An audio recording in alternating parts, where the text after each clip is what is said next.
Hello friends, myself Harsh Pawar. In this video we will learn about acid rain. हम सब ने हमारी previous classes में acid rain के बारे में पढ़ा है, बट इस वीडियो में हम एसिड रेन के बारे में फुल डिटेल्स में पढ़ेंगे। सबसे पहले क्वेश्चन आता है, व्हाट इज़ एसिड रेन। जैसे कि आपको उसके नाम से पता चल रहा है, रेन में एसिड का प्रेजेंट होना, बट एसिड रेन में एसिड बहुत ज़्यादा क्वांटिटी में प्रेजेंट होता है नॉर्मली रेन से, और उसका pH 5.6 से कम होता है। एसिड रेन आज हमारी अर्थ पे एक बहुत बड़ी प्रॉब्लम है। स्पेशली इसका इफ़ेक्ट अमेरिका, यूरोप और इंडिया में बहुत ज़्यादा है। एसिड रेन को फर्स्ट टाइम यूज़ एक इंग्लिश केमिस्ट ने किया था। इस वर्ड का यूज़ रॉबर्ट एंगस 1872 में, और उनका भी यही मतलब था कि रेन में बहुत ज़्यादा अमाउंट में एसिड का प्रेजेंट होना। अब हम बात करेंगे एसिड रेन के डिपॉजिट के बारे में कि ये किस फॉर्म में डिपॉजिट होता है। इसके टू टाइप्स हैं। फर्स्ट टाइप है वेट डिपोजिशन। इस डिपोजिशन में जो एसिड होता है वो हमारी अर्थ पे रेन फॉग और स्नो के फॉर्म में प्रेजेंट होता है, और ये हमारी पूरी अर्थ पे फैलता है। और जो सेकंड टाइप है वो है ड्राई डिपोजिशन। इस टाइप में जो विंड होती है उससे एसिडिक गैसेस और पार्टिकल्स हमारे पूरे एटमॉस्फेयर में फैलते हैं, और हम एसिड रेन को sulphuric acid and nitric acid का कॉकटेल भी बोल सकते हैं, क्योंकि सल्फ्यूरिक एसिड एसिड रेन में 60 से 70% तक मौजूद होता है, और नाइट्रिक एसिड एसिड रेन में 30 से 45% तक मौजूद होता है, और इन दोनों के ऑक्साइड से ही एसिड रेन फॉर्मेशन होती है। अब हम बात करेंगे एसिड रेन के कुछ बुरे प्रभावों के बारे में।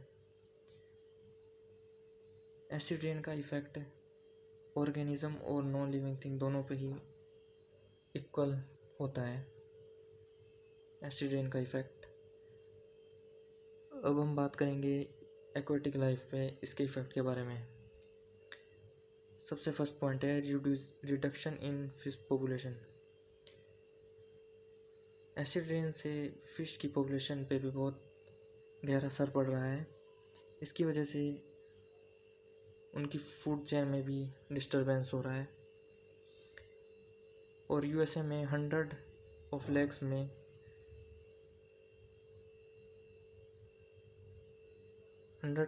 लेक्स में मछलियाँ मर रही है, और ये लेक्स पूरी तरह से ख़त्म हो रही है।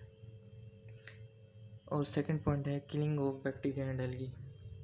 एसिड रेन से बैक्टीरिया और एल्गी पे भी बहुत बुरा असर पड़ रहा है, जिससे कि हमारी पूरी इकोलॉजिकल बैलेंस बिगड़ रहा है।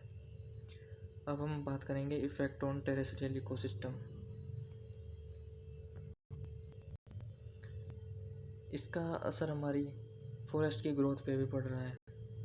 एसिड रेन से प्लांट्स और ट्रीज़ के लीव्स तो डैमेज हो ही रहे हैं, बट साथ ही साथ इससे उनकी ग्रोथ भी रुक रही है, जिससे कि हमारे प्राइमरी प्रोडक्टिविटी कम हो रही है। अब बात करते हैं retardation of crop growth. Acid rain की वजह से हमारी रेट ऑफ फोटोसिंथेसिस तो कम हो ही रही है, बट हमारी सिंबॉलिक एक्टिविटी नाइट्रोजन की भी कम हो रही है, जो बैक्टीरिया को फिक्स करने में मदद करती है, जिससे हमारी सॉइल की फर्टिलिटी ख़त्म हो रही है। अब बात करेंगे इसकी बिल्डिंग्स पे इफेक्ट के बारे में। एसिड रेन की वजह से हमारी बिल्डिंगों को भी बहुत ज़्यादा नुकसान पहुंच रहा है, जैसे कि हमारे इंडिया के वंडर ताजमहल पे भी इसका बहुत बुरा असर पड़ रहा है। आपको तो पता ही होगा कि ताजमहल धीरे धीरे अपनी सुंदरता को खो रहा है। इसके पीछे भी एसिड रेन ही बहुत बड़ा कारण है, क्योंकि जो मथुरा रिफाइनरी जो ताजमहल के पास ही एक रिफाइनरी है, उससे बहुत भारी मात्रा में केमिकल निकल रहा है, जिससे कि बहुत बुरा असर ताजमहल पे पड़ रहा है। अब हम बात करेंगे effect on human being. Acid rain से नॉन लिविंग ऑर्गेनिज्म पे तो फ़र्क पड़ ही रहा है, पर लिविंग ऑर्गेनिज्म पे भी फ़र्क पड़ रहा है। एसिड रेन की वजह से हमारे पानी पे भी बहुत बुरा असर पड़ रहा है, जिससे वो दूषित हो रहा है, जो कि हमारी ह्यूमन बॉडी में जाकर हमारे नर्वस, रेस्पिरेटरी और डाइजेस्टिव सिस्टम को इफ़ेक्ट कर रहा है। अब हम बात करेंगे कि हम एसिड रेन को कैसे रोक सकते हैं। एक बहुत बड़ा मेथड है एसिड रेन को रोकने का कि हमें लेस पोल्यूटेंट्स वाले फॉसिल फ्यूल का यूज़ करना चाहिए और हमें रिन्यूएबल्स एनर्जी और सोर्सेज का यूज़ करना चाहिए, जैसे कि सोलर एंड विंड पावर। हम इसका जितना कम यूज़ करेंगे उतना कम पॉपुलेशन होगा, जिससे एसिड रेन घटेगा। Thank you.